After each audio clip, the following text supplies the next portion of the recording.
ಏನ್ ನೀವು 17 ದಿನದಿಂದ ಕೂತಿದ್ದೀರಿ, ಇದು ತಮಾಷೆ ಮಾತಲ್ಲ. ಯಾಕಂದ್ರೆ ಎಷ್ಟೋ ಕಾರ್ಖಾನೆಗಳಲ್ಲಿ 1 ದಿನ 2 ದಿನ ಸ್ಟ್ರೈಕ್ ಮಾಡ್ಬಿಟ್ಟು ಮನೆಗಳು ಹೋಗ್ತಿರ್ತಾರೆ. ಇದು ಹಾಗೆ ಅನ್ಕೊಂಡು ಎಲ್ಲಾ ಮ್ಯಾನೇಜ್ಮೆಂಟ್ ನಮ್ಮನ್ನು ತಿಳ್ಕೊಂಡಿರ್ತಾರೆ. ದಯಮಾಡಿ ಎಲ್ಲರೂ ಗಮನಿಸಬೇಕಾಗಿರೋದು, ಈ ಮಂದಿ ಯಾರು ಇಲ್ಲಿ ಬರಬೇಕಾಗಿರೋದು ಯಾರು? ಬಟ್ ನಮ್ಮ ನಾಯಕ ಯಾರು? ಬೇರೆ ರಾಜ್ಯದಿಂದ ಬಂದು ನಮ್ಮನ್ನು ಕೂಡಿಸಿ ಅವರು ಮೇಲೆ ಕುತ್ಕೊಂಡು ಅವರು ಲಾಭ ಮಾಡ್ಕೊಂಡ್ರೆ ಹೊರತು ನಾವು ಕಾಂಟ್ರಾಕ್ಟ್ ಕೊಡ್ಕೋದು ಅಂತ ಕಾಂಟ್ರಾಕ್ಟ್ ಕೊಡ್ಕೋದು ಇಲ್ಲ, ದುಡ್ಡು ಇಲ್ಲ, ಸಾಯ್ಬೇಕಾ? ಇಲ್ಲ, ನಾವೇನ್ ಮಾಡ್ಬೇಕು? ನಾವು ಕಾಂಟ್ರಾಕ್ಟ್ ವರ್ಕರ್ಸ್ ಇಂದ ತೊಡೆದಾಕಿ ನಾವು ನಿಮ್ಮ ಸಮಾನ ಪರ್ಮನೆಂಟ್ ವರ್ಕರ್ಸ್ ಅಂತ ಯೋಚನೆ ಮಾಡಿ ಹೋರಾಟ ಮಾಡಬೇಕು. ಆಗಲೇ ಅವ್ರಿಗೆ ಅರ್ಥ ಆಗೋದು. ನಾವು ಯಾವುದೇ ಒಂದು ಪಕ್ಷಕ್ಕೆ ಓಟ್ ಹಾಕಿದ್ರೆ ಅವ್ರು ನಮ್ಗೆ ಒಳ್ಳೇದು ಮಾಡ್ತಾರೆ, ಅಧಿಕಾರಿಗಳನ್ನ ಏನು ಕೇಳ್ತಾರೆ. ಆದ್ರೆ ಅವ್ರು ಏನ್ ಮಾಡ್ತಾರೆ, ಅಧಿಕಾರಿಗಳ ಜೊತೆ ಶಾಮಿಲ್ ಆಗಿ ನಮ್ಮನ್ನು ಗುತ್ತಿಗೆದಾರ ಇನ್ನೂ ಕೆಳಗೆ ತುಳಿತಾರೆ. ಯಾಕಂದ್ರೆ ಅವ್ರಿಗೆ ಅವ್ರ ಮನೆ ಕೆಲಸ ಮಾಡೋರು ಯಾರು ಇರಲ್ಲ, ನಾವೇ ಅಂತ. ಬಾಬಾ ಸಾಹೇಬ್ ಅಂಬೇಡ್ಕರ್ ಅವರು ಅಷ್ಟು ಕಷ್ಟಪಟ್ಟು ಸಂವಿಧಾನ ಕೊಟ್ಟಿರೋದು ಎಲ್ಲ ಏನು ಕೆಳವರ್ಗದವ್ರನ್ನ ಕೆಳಗಡೆ ಹೇಳಕ.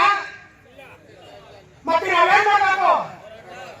ಎಲ್ಲಾ ಪಕ್ಷಗಳಿಗೂ ನಾವು ತಿಳ್ಕೊಂಡ್ಬಂದೆ, ನಿಮ್ ಕೈಯಲ್ಲಾದ್ರೆ ಎಲ್ರಿಗೂ ಸಮಾನ ಅವಕಾಶ ಕೊಡಿ. ಇಲ್ಲ ಅಂದ್ರೆ ಹೇಳ್ಬಿಟ್ಟು ನಮ್ ತರ ನೀವು ಕೂಲಿ ಕಾರ್ಮಿಕರಾಗಿ ಅದು ಬಿಟ್ಟು ನಾವು ಅದು ಮಾಡ್ತೀವಿ ಇದು ಮಾಡ್ತೀವಿ ಅಂತ ಆಶ್ವಾಸನೆ ಕೊಟ್ಟು ಅಲ್ಲ ಕೂತ್ಕೊಂಡ್ಬಿಟ್ರೆ ನಮ್ಗೆ ಒಳ್ಳೇದಾಗುತ್ತಾ? ದಯವಿಟ್ಟು ನಾವು ಬರೀ ಬೆಮ್ಮೆಲ್ಲು ಹೆಚ್ಚಳ ಕಾರ್ಮಿಕರೆಲ್ಲ ಇಡೀ ಭಾರತದ ಎಲ್ಲಾ ಗುತ್ತಿಗೆ ಕಾರ್ಮಿಕರು ಒಂದಾಗೆ ಇದ್ದವ್ರು ಏನಾಗ್ಬೋದು?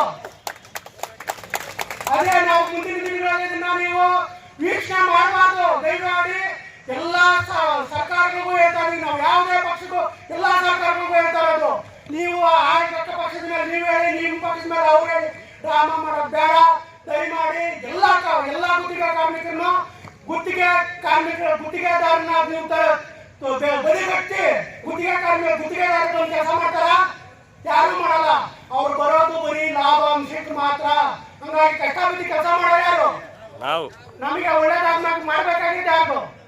ನಾವೇನು ನಾವು ಗ್ರೇಡ್ ಕೇಳ್ತಾ ಇದೀವ, ಪ್ರಮೋಷನ್ ಕೇಳ್ತಾ ಇದೀವ? ಯಾವ್ದು ಕೇಳೋ ಸಮಯಕ್ಕೆ ತಕ್ಕಂಗೆ ಏನ್ ನಮ್ಗೆ ತರಕಾರಿ ಆಗ್ಬೋದು, ರೇಷನ್ ಆಗ್ಬೋದು, ಜೀವನ ಮಟ್ಟ ಆಗ್ಬೋದು ಸುಧಾರಿಸ್ಕೊಳ್ಳಕ್ಕೆ ಕಾಲಕ್ಕೆ ಪೇಮೆಂಟ್ ಜಾಸ್ತಿ ಆಗ್ಬೇಕು.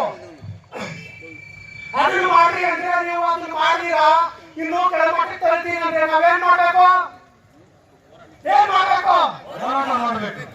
ಹಾಗಾಗಿ ನಮ್ಮ ಎಲ್ಲಾ ಕಾರ್ಮಿಕರಲ್ಲೂ ನಾವು 5,000 ಜನ ಹೇಳಿದೀವಿ. 5,000 ಜನ ಜೊತೆಗೆ ನೀವು ಎಷ್ಟು 3,000 ಜನ ಇದ್ದೀರಾ? 8,000 ಜನ. ಇಡೀ ಕನಿಷ್ಠ ಒಂದು 25,000 ಜನ ಕಾರ್ಮಿಕರು ಆಗ್ತೀವಿ. ನಾವು 2 ಲಕ್ಷ ಹಾಗೆ ಆಗ್ತೀವಿ. ಅಷ್ಟು ಜನ ಇದ್ದು ನಿಂತ್ರೆ ಏನಾಗ್ಬೋದು? ದೊಡ್ಡ ಹೋರಾಟ ಆಗುತ್ತೆ. ಅದ್ರ ಜೊತೆಗೆ ನಮ್ಮ ಕುಟುಂಬದವ್ರು ನಿಂತು ನೆಕ್ಸ್ಟ್ ನೀವೇನಾದ್ರೂ ಒಳ್ಳೇದು ಮಾಡಿಲ್ಲ ಅಂದ್ರೆ ಯಾವುದೇ ರಾಜಕೀಯ ಪಕ್ಷಕ್ಕೂ ಓಟ್ ಹಾಕಲ್ಲ, ನಿಮ್ಮನ್ನು ಹತ್ರ ಸೇರ್ಕೊಳ್ಳಲ್ಲ. ಹಾಗಾಗಿ ನೀವು ದಯವಿಟ್ಟು ನಮ್ಗೆ ಒಳ್ಳೇದು ಮಾಡ್ಬೇಕಂದ್ರೆ ಮನಸ್ಸು ಬಿಟ್ಟು ಮಾಡಿ. ಇಲ್ಲ ಅಂದ್ರೆ ಆಗಲ್ಲ ಅಂದ್ರೆ ನೀವು ರಾಜೀನಾಮೆ ಕೊಟ್ಟು ನಮ್ಮ ಜೊತೆ ಬರೀ ಗುತ್ತಿಗೆ ಕಾರ್ಮಿಕರ ಕೆಲಸ ಮಾಡಿ, ಅವಾಗ ನಮ್ಮ ಕಷ್ಟ ನಿಮ್ಗೆ ಗೊತ್ತಾಗುತ್ತೆ ಅಂತ ಮಾತು ಹೇಳ್ತಾ ಎಲ್ರಿಗೂ ಧನ್ಯವಾದಗಳು ತಿಳಿಸ್ತಾರೆ.